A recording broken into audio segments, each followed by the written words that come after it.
పశ్చిమాసియాలో బాంబులు, క్షిపణుల మోతలు మూగబోతాయని ఆశించిన ప్రపంచానికి ఇజ్రాయెల్ ప్రధాని నెతన్యాహు కొత్త ట్విస్ట్ ఇచ్చారు.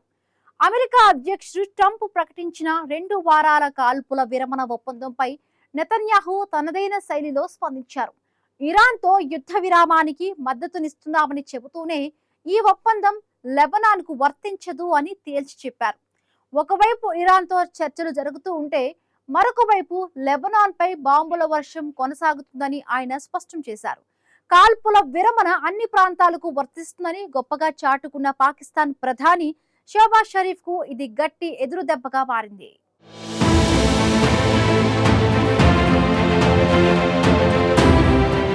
పశ్చిమాసియాలో ఉద్రిక్తతలు తారాస్థాయికి చేరుకున్న సమయంలో అమెరికా ఇరాన్ మధ్య 2 వారాల కాల్పుల విరమణ ఒప్పందం కుదిరింది.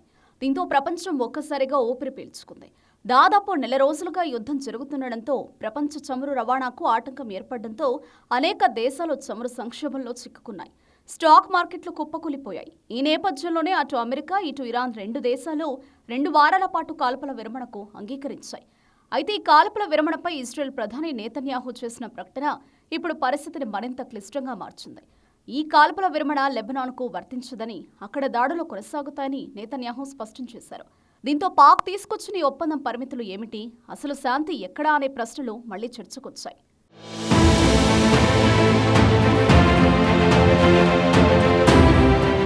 ప్రపంచ చమురు రవాణాలో కీలకమైన హర్ముజ్ ను ఇరాన్ తమ ఆధీనంలోకి తీసుకుని నౌకలను వెళ్లకుండా అడ్డుకుంటోంది. దీంతో అమెరికా అధ్యక్షుడు ట్రంప్ హర్ముజ్ ను తెరవకపోతే భీకర దాడులు చేస్తామని హెచ్చరించి గడువు కూడా విధించింది. ప్రపంచం మొత్తం యుద్ధం మరింత ముదురుతుందని భావించిన సమయంలో ఆ గడువు ముగియడానికి 1.5 గంటల ముందు ట్రంప్ ఒక్కసారిగా తన వైఖరి మార్చారు. 2 వారాల కాల్పుల విరమణ ప్రకటిస్తూ ఈలోపు శాంతి చర్చలు జరగాలని సూచించారు. ఒకవైపు ఒత్తిడి కొనసాగిస్తూ మరోవైపు చర్చలకు తలుపులు తెరవడం అనేది అమెరికా తరచుగా అనుసరించే విధానమేనని విశ్లేషకులు చెబుతున్నారు. అయితే ఈ కాల్పుల విరమణలో పాకిస్తాన్ కీలక పాత్ర పోషించింది. ఈ కాల్పుల విరమణ అన్ని ప్రాంతాలకు వర్తిస్తుందని మధ్యవర్తిత్వం వహించిన షహబాజ్ షరీఫ్ తెలిపారు. కేవలం ఇరాన్ మాత్రమే కాకుండా మొత్తం పశ్చిమాసియా ప్రాంతంలో హింస ఆగుతుందని ఆయన ఆశాభావం వ్యక్తం చేశారు. ఈ ప్రకటనతో పాకిస్తాన్ దౌత్యపరంగా ఒక పెద్ద విజయాన్ని సాధించిందని భావించింది. కానీ అంతలోనే ఇజ్రాయెల్ ప్రధాని నెతన్యాహు చేసిన ప్రకటన మొత్తం పరిస్థితిని తారుమారు చేసింది. ఈ ఒప్పందం లెబనాన్కు వర్తించదని నెతన్యాహు కార్యాలయం స్పష్టం చేసింది.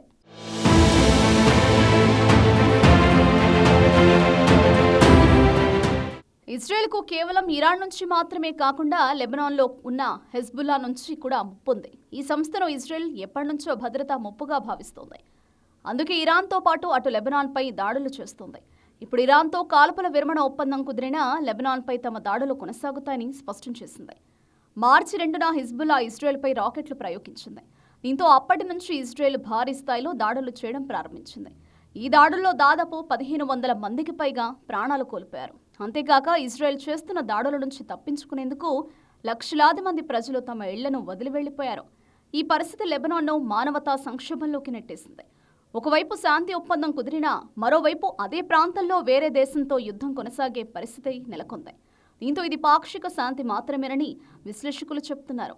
మరోవైపు ఇజ్రాయెల్ నిర్ణయం పాకిస్తాన్కు దౌత్యపరమైన సవాల్గా మారింది. తాము సాధించిన శాంతి ఒప్పందం అమలవుతోందని భావించిన సమయంలో ఇజ్రాయెల్ వైఖరి ఆశలను దెబ్బతీసింది. దీంతో ఇస్లామాబాద్లో జరగబోయే చర్చలు మరింత ప్రాధాన్యం సంతరించుకున్నాయి. ఏప్రిల్ 10న జరగనున్న ఈ చర్చల్లో లెబనాన్ అంశం కీలకంగా మారనుంది.